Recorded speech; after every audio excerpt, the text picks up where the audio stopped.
Bonjour à toutes et à tous et merci de nous rejoindre sur le plateau de Place Publique. Les lobbies médiatiques instrumentalisent-ils la démocratie? C'est la question à laquelle nous allons tenter de répondre aujourd'hui avec nos deux invités.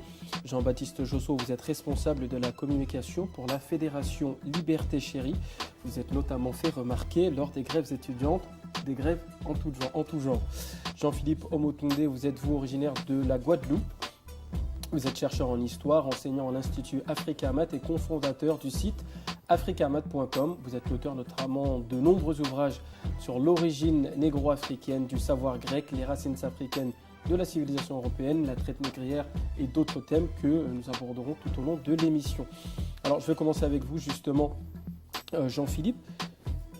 On a souvent tendance à dire que les lobbies médiatiques sont une réalité qu'on ne voit pas. Alors comment expliquez-vous cela ? Déjà, il faut savoir que qui dit média dit financement. Qui dit financement dit quand même système économique qui permette à ces médias d'exister. Et à partir du moment où il y a un média qui est dans le cadre d'un système de financement, c'est vrai qu'il a toujours, on voit bien, du mal à, témoigner, soit d'un fait de l'actualité, soit d'un fait historique, tout simplement parce qu'on ne veut pas gêner, en fait, tout simplement, cette source de financement et révéler au grand jour ne serait-ce qu'une information objective.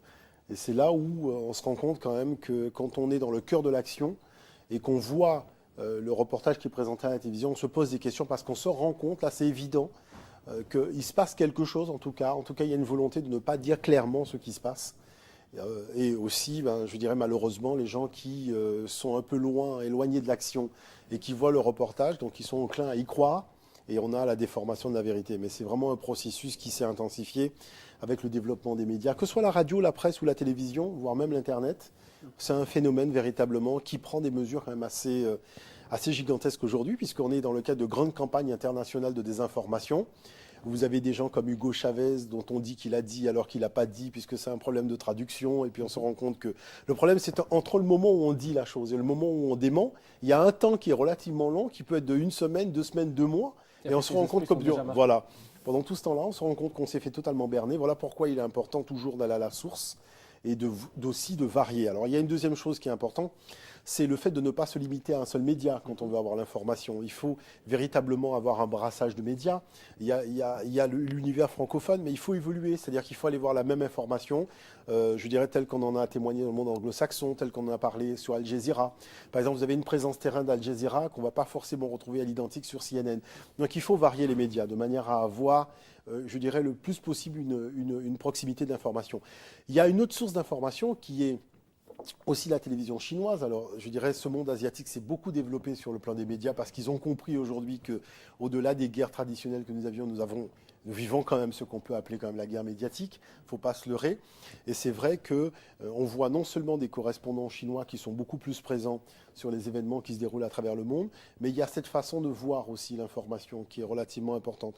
Au niveau de certains médias, les médias africains, les médias sud-américains, là on sent qu'il y a un côté féodal de ces médias. C'est-à-dire que comme le financement, c'est un financement qui n'est pas totalement libre, donc on voit bien que l'information, ce qu'on appelle la liberté d'information, elle n'est pas totalement émise. En fait, quand on parle de liberté de la presse, il faut quand même être sérieux. C'est-à-dire c'est toujours, les systèmes qui ont été mis en place par l'Occident pour pouvoir finalement gérer les richesses des pays du Sud, qu'on essaye de protéger. Ce n'est pas le problème de tel pays ou de tel chef d'État qui empêche à la presse de s'exprimer. Non, c'est-à-dire qu'il y a des intérêts supérieurs qui sont protégés en maintenant une espèce d'opacité médiatique. Mais ça, c'est important quand même de le voir. Moi, je vous dirais bien franchement, aujourd'hui, si je n'ai pas au moins 3, 4, 5 sources d'informations différentes, je ne crois à aucune information. Vous ne validez pas une information sincèrement, aucune. Alors justement, vous êtes originaire de Guadeloupe. Tout à fait. Vous avez donc certainement suivi cette crise qu'on a appelée donc la crise des Antilles, de la Guadeloupe, Martinique et de ces autres pays. Est-ce que vous trouvez que le traitement médiatique a été justement orienté de façon à changer l'opinion, notamment vous savez, ici moi je dirais objectivement que le traitement médiatique jusqu'à aujourd'hui, il est lamentable. C'est-à-dire entre ce qui se passe, je le dis d'autant mieux que je reviens de la Guadeloupe, je le dis d'autant mieux que, les gens du LKP sont pour beaucoup des amis proches. Et c'est vrai que quand on connaît la réalité de ce qui se passe sur le terrain, quand on connaît l'histoire aussi donc de ces départements, Et quand on voit la façon dont on traite de l'information aujourd'hui, on se dit effectivement, il y a des lobbies qui cherchent à être protégés. Et puis il y a aussi cette honte de dire la vérité aux gens. Parce qu'on est arrivé à un tel niveau d'immoralité dans l'histoire des départements et territoires d'outre-mer que ne sachant plus quoi faire, on essaye tout simplement de noyer la responsabilité de la France dans un discours pseudo-médiatique qui n'est en fait qu'une propagande pour défendre les intérêts des béquets qui sont sur place ou les intérêts de leurs amis qui se trouvent aussi à Matignon et autres.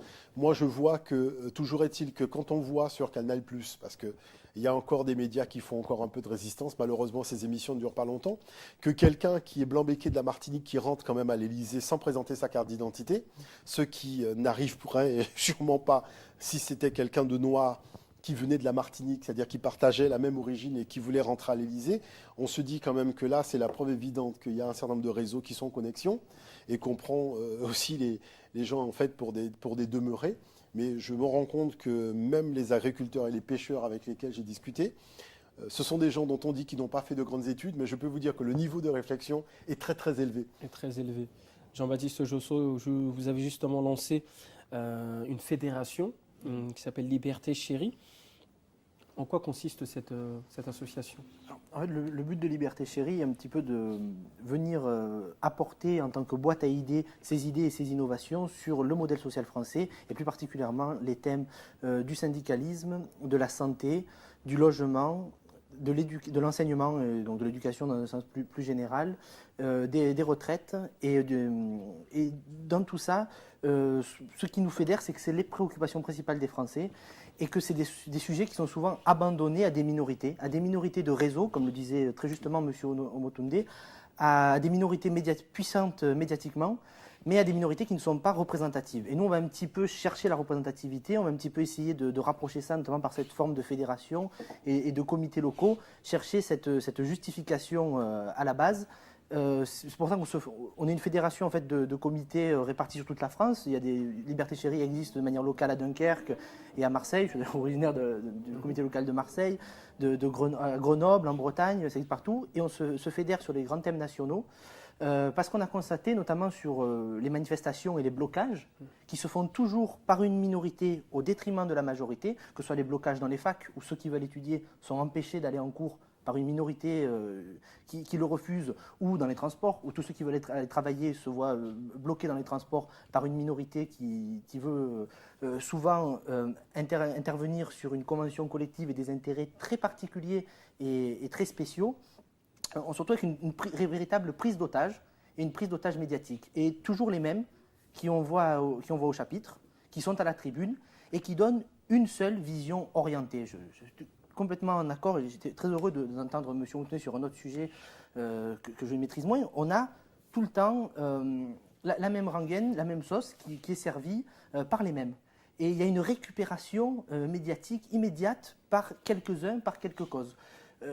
Nous, par exemple, ce qui nous choque au niveau de la représentativité, puisque j'en parle et que c'est un de nos combats, c'est qu'aujourd'hui, ce qui semble être dans les médias le monde du travail, c'est 5 centrales syndicales qui représentent 7% des travailleurs français. Est-ce que 7% des travailleurs français, c'est le monde du travail ? C'est la question qu'on voudrait poser. Et pire que ça, où vont-ils chercher cette légitimité ? Vous évoquiez à très juste titre la question du financement, qui est la base de tout. L'argent est le nerf de la guerre, est bien démontré.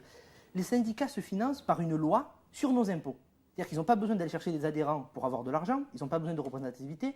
L'argent, ils nous le prennent sans qu'on ait besoin de s'accorder avec leurs idées, de s'accorder avec leurs programmes et de s'accorder avec ce qu'ils mettent en place. C'est une loi qui leur donne cet argent. Et à quel titre ? Au titre d'une loi de représentativité qui est vieille de 1966, avec des critères obsolètes comme comportement des syndicats pendant l'occupation. Donc ça veut dire que pour quelqu'un comme moi qui ai 23 ans, avant que je naisse, mes parents ne savaient pas si je serais un garçon ou une fille, la couleur de mes yeux, de mes cheveux, la personnalité que j'aurais, mais ils savaient que si un jour je voulais défendre mes droits sociaux, ce serait dans une des 5 centrales syndicales estampillées par l'État.